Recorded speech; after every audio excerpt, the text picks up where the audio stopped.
नमस्कार दोस्तों, स्वागत है आपका यूट्यूब चैनल एबी टेक में। आज है 4 नवंबर 2020 और जान लेते हैं आज की महत्वपूर्ण खबरें जो आज के प्रमुख समाचार पत्रों पर छाई हुई हैं और आप लोगों के लिए बहुत ही इम्पोर्टेंट है। सबसे पहले बात करेंगे 69,000 शिक्षक भर्ती के अंतर्गत 31,277 शिक्षकों की जो पहले चरण में ज्वाइनिंग हुई है उनको यहाँ पर जो सेवा पुस्तिका तैयार करने के लिए कहा गया है। इनकी सेवा पुस्तिका एवं चरित्र पंजिका हर हाल में 10 नवंबर तक तैयार कर लिया जाए। सचिव की ओर से सभी बेसिक शिक्षा अधिकारियों से इसके बारे में कहा गया है और जितने भी चयनित अभ्यर्थी हैं उनको मानव संपदा पोर्टल पर EHSRMS कोड बना करके मानव संपदा पोर्टल पर अपलोड करना होगा। ठीक है, और उन्होंने सभी BSS से 10 नवंबर तक मानव संपदा पोर्टल पर सेवा पुस्तिका और चरित्र पंजिका अपलोड करने के लिए कहा है। तो जो भी शिक्षक हैं उनकी अब सेवा पंजिका 10 नवंबर तक बनाई जाएगी।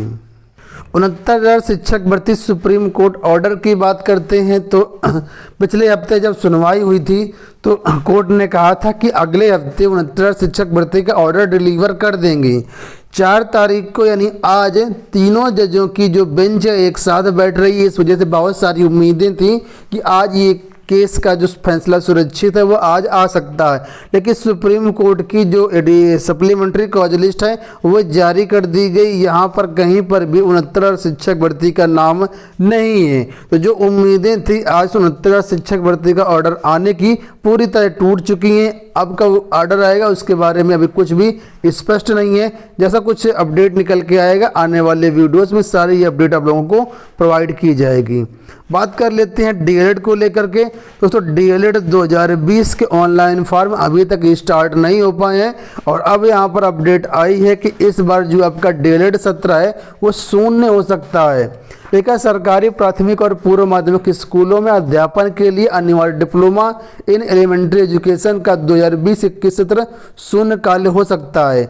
नया सत्र का प्रशिक्षण जुलाई से शुरू हो जाना चाहिए था, लेकिन 4 महीने के बाद भी प्रवेश प्रक्रिया अभी तक शुरू नहीं हो सकी है।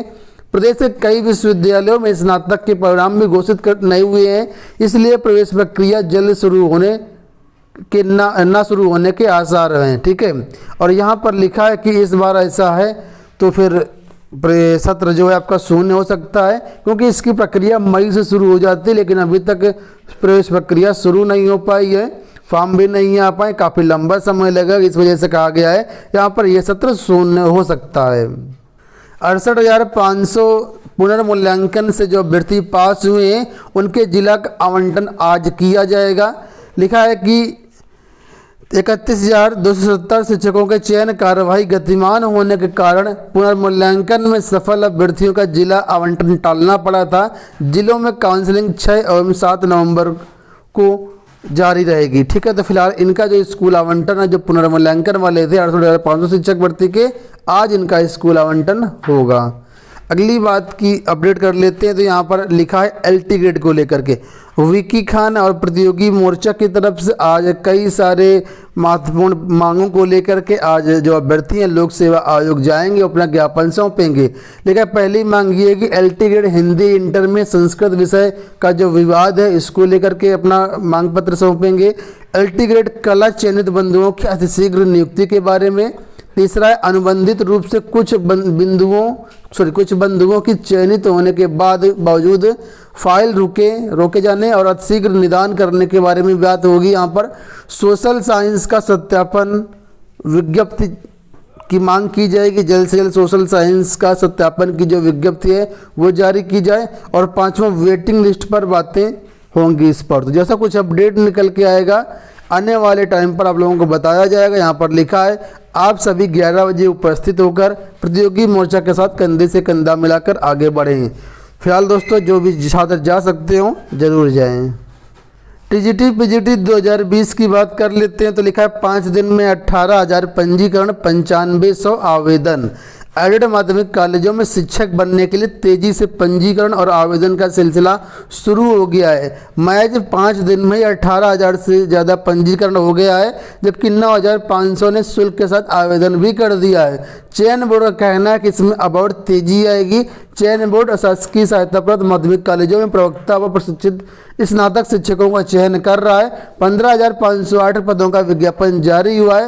इस बार तदर्थ शिक्षक इसमें शामिल हो रहे हैं, इसलिए कुल विज्ञापनों की संख्या जो है वो आवेदनों की संख्या वो बढ़ेगी। अगली अपडेट की बात कर लेते हैं तो टीजीटी पीजीटी 2013 के जो अवशेष पढ़ने वाले अभ्यर्थी थे उनकी काउंसलिंग आज से शुरू हो रही है। लिखा है कि 210 पदों पर अवशेष पैनल से शिक्षक चयन की बुधवार से काउंसलिंग होगी। शिक्षा निदेशालय की ओर से 363 शिक्षकों को कॉलेज आवंटन किया जा चुका है, जबकि 3 पदों पर माध्यमिक शिक्षा सेवा चयन बोर्ड कॉलेज आवंटन कर चुका है। चयन बोर्ड ने 2013 में टीजीटी शिक्षकों का चयन किया था, उसमें कई कॉलेजों में चयनित शिक्षकों ने कार्यभार ग्रहण नहीं किया था। उसके बाद जो अवशेष वाले से अभ्यर्थी थे उनको यहाँ पर ज्वाइनिंग कराने की बात कही गई। इसकी जो काउंसलिंग है आज से शुरू हो रही है। उधर टीजीटी पीजीटी 2016 के अभ्यर्थियों ने चयन बोर्ड का घेराव किया। लिखा है माध्यमिक शिक्षा सेवाएं चयन बोर्ड उत्तर प्रदेश प्रवक्ता व प्रशिक्षित स्नातक वर्ग 2016 का नियमित चयन कर रहा है, लेकिन चयनितों को आवंटित कॉलेजों में कार्यभार ग्रहण नहीं कराया जा रहा है। प्रबंधक चयनितों को बौरंग लौटा रहे हैं और जिला विद्या निरीक्षक भी कार्यभार ग्रहण न करने का पत्र सौंप रहे हैं। ऐसे अभ्यर्थी चयन बोर्ड का घेराव करके नियुक्ति की मांग कर रहे हैं। बहुत सारे ऐसे अभ्यर्थी जिनका आवंटन होने के बाद भी स्कूल में इनकी ज्वाइनिंग नहीं हो पा रही है। ऐसे जो प्रतियोगी छात्र हैं और दर दर भटक रहे हैं और यहाँ पर आप लोग देख सकते हैं कल इन्होंने चयन बोर्ड में धरना प्रदर्शन भी किया और कहा कि इनका जो आवंटन है दोबारा किया जाए और इनको कार्यभार ग्रहण करवाया जाए। अगली अपडेट है संयुक्त प्रवेश परीक्षा पॉलिटेक्निक को लेकर के। पॉलिटेक्निक संस्थाओं में जो काउंसलिंग प्रक्रिया है वो चल रही है। अब यहाँ पर उनके बारे में एक अपडेट आई है कि जो अभ्यर्थी प्रवेश परीक्षा में नहीं बैठे हैं लेकिन पॉलिटेक्निक करना चाहते तो लिखा है वे सभी अभ्यर्थी अनुदानित एवं निजी पॉलिटेक्निक संस्थानों में प्रवेश के लिए पात्र हैं। ऐसे अभ्यर्थी ऑफिशियल वेबसाइट पर जाकर के सीधे प्रवेश के लिए रजिस्ट्रेशन यहाँ पर लिंक दिया गया होगा, यहाँ से क्लिक करके आप लोग आज से रजिस्ट्रेशन कर सकते हैं एवं 5 एवं 6 नवंबर को अपना विकल्प भर पाएंगे। ये जो काउंसलिंग के कार्यक्रम है हमारे वेबसाइट governmentjobcenter.com पर अवेलेबल है, वहाँ से भी आप इसमें काउंसलिंग प्रक्रिया में पार्टिसिपेट कर सकते हैं। तो जो अभ्यर्थी डायरेक्ट एडमिशन लेने की सोच रहे हैं अभी उनके लिए मौका है, अपना काउंसलिंग में करवा सकते हैं। बाकी जो अभ्यर्थी प्रवेश परीक्षा दिए थे उनके जो छठे चरण की काउंसलिंग है वो भी प्रारंभ हो गई है। राजस्थान से असिस्टेंट प्रोफेसर की वैकेंसियां आई हुई हैं। 918 पदों पर असिस्टेंट प्रोफेसर की भर्तियां हो रही हैं। इसके फॉर्म हमारी वेबसाइट governmentjobcenter.com पर अवेलेबल हैं। आप लोग इसमें फॉर्म भर सकते हैं। ऑल इंडिया भर्ती है। 55% इस अंकों के साथ आपका पीजी होना चाहिए, साथ में नेट होना चाहिए। ठीक है, जो लोग पीएचडी करें उनको नेट से छूट रहेगी। 21 से 40 वर्ष एज है। विजिट करें governmentjobcenter.com। अगली अपडेट की बात कर लेते हैं तो पीसीएस प्री के रिजल्ट को लेकर के अपडेट है। लिखा है अभ्यर्थियों को पीसीएस प्री के रिजल्ट का इंतजार। उत्तर प्रदेश लोक सेवा आयोग के कैलेंडर में पीसीएस 2022 की जो मुख्य परीक्षा है अगले साल 22 जनवरी से प्रस्तावित है। 2.5 महीने का समय बचा है और आयोग को भी प्रारंभिक परीक्षा का परिणाम जारी करना है, साथ में मुख्य परीक्षा के लिए आवेदन भी लेने हैं। ऐसे में कहा जा रहा है कि परिणाम जल्द ही जारी होने की उम्मीद है। अभ्यर्थियों को रिजल्ट का इंतजार है। आप लोग जानते हैं लोक सेवा आयोग ने अभी सभी जो विभाग है वहाँ पर पत्र भेजकर अध्याचन जल्द से जल्द भेजने के लिए कहा था, क्योंकि दोस्तों होता ऐसा है कि प्रारंभिक परीक्षा का रिजल्ट जारी होने से पहले जितने पदों का अध्याचन आ जाता है वो पद इसी भर्ती में जोड़ दिए जाएंगे। अगर प्रारंभिक परीक्षा के बाद अध्याचन आएगा तो फिर वो पद नई भर्ती के लिए जाएंगे। इस वजह से आयोग अभी इन पदों का इंतजार कर रहा है। अगर अध्याचन आ जाता है तो जाहिर सी बात है जो पीसीएस 2020 में अभ्यर्थी बैठे हैं उनको थोड़ा सा बेनिफिट हो जाए, क्योंकि पदों की संख्या बढ़ जाएगी। यूपीपीएससी ने एक नई भर्ती के लिए आवेदन प्रक्रिया शुरू कर दी है। पद का नाम है संभागीय निरीक्षक। इसके 28 पद हैं। इसके जो फॉर्म है हमारी वेबसाइट governmentjobcenter.com पर अवेलेबल हैं। लिखित परीक्षा और प्रायोगिक परीक्षा के आधार पर इसमें चयन होगा। इसमें कुछ एलिजिबिलिटी क्राइटेरिया बताई गई कि हाई स्कूल पास होना चाहिए, साथ में ऑटोमोबाइल में इंजीनियरिंग में 3 साल का डिप्लोमा या मैकेनिकल इंजीनियरिंग में 3 साल का डिप्लोमा। कुछ चीज़ें यहाँ पर दी गई अर्हता के रूप में, यहाँ पे लोग इनको पढ़ सकते हैं। आवेदन करने के लिए विजिट करें हमारी ऑफिशियल वेबसाइट governmentjobcenter.com। अगली अपडेट की बात कर लेते हैं। चयनित जो ALP वाले अभ्यर्थी हैं उन्होंने कल धरना प्रदर्शन किया, लेकिन चयनित लोको पायलट की नहीं कराई ज्वाइनिंग, किया हंगामा। सूबेदारगंज में प्रदर्शन, 2 साल में पूरी की चयन प्रक्रिया। तो ये जो असिस्टेंट लोको पायलट में अभ्यर्थी चयनित है, आक्रोशित होकर के कल यहाँ पर धरना प्रदर्शन किया और ज्वाइनिंग की मांग करी है। तो इनके आक्रोश को देखते हुए 10 दिन में ज्वाइनिंग कराने का आश्वासन दिया गया। इसके बाद ये अभ्यर्थी शांत हुए। अगली अपडेट की बात कर लेते हैं। परिषदीय विद्यालय में ट्रांसफर को लेकर कल हाईकोर्ट का आदेश आया हुआ है। एक्चुअली दिव्या गोस्वामी की एक याचिका थी जिस पर बहस हो रही थी, सुनवाई हो रही थी, तो उसमें कोर्ट ने ये कहा है कि अध्यापिकाएं कर सकती हैं दोबारा तबादले की मांग, लेकिन पुरुष अभ्यर्थी दोबारा तबादले की मांग नहीं कर सकती हैं।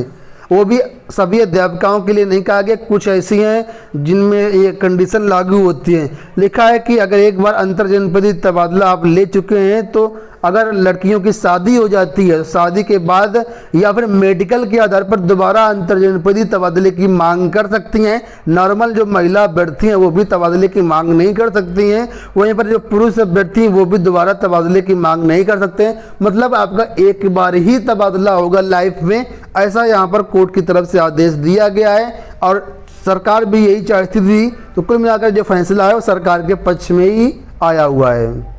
एडेड माध्यमिक इंटर कॉलेजों में ट्रांसफ़र को लेकर के यहाँ पर अपडेट आई हुई है। अभी तक 2020 की भर्ती जो ट्रांसफ़र प्रक्रिया है मार्च में शुरू होनी थी, लेकिन अभी तक शुरू नहीं हो पाई। अब ये शुरू भी नहीं होगी क्योंकि कल एक लेटर जारी हुआ है। लेटर में कहा गया है कि चयन बोर्ड ने विज्ञापन जारी कर दिया, इसलिए जो पिछले सारे पद थे वो अधियाचित हो गए, उन पर अब ट्रांसफ़र नहीं हो सकता है। अब इसलिए 31 मार्च 2021 तक जितने भी शिक्षक रिटायर होंगे सिर्फ उनकी जगह पर ट्रांसफ़र किए जाएंगे।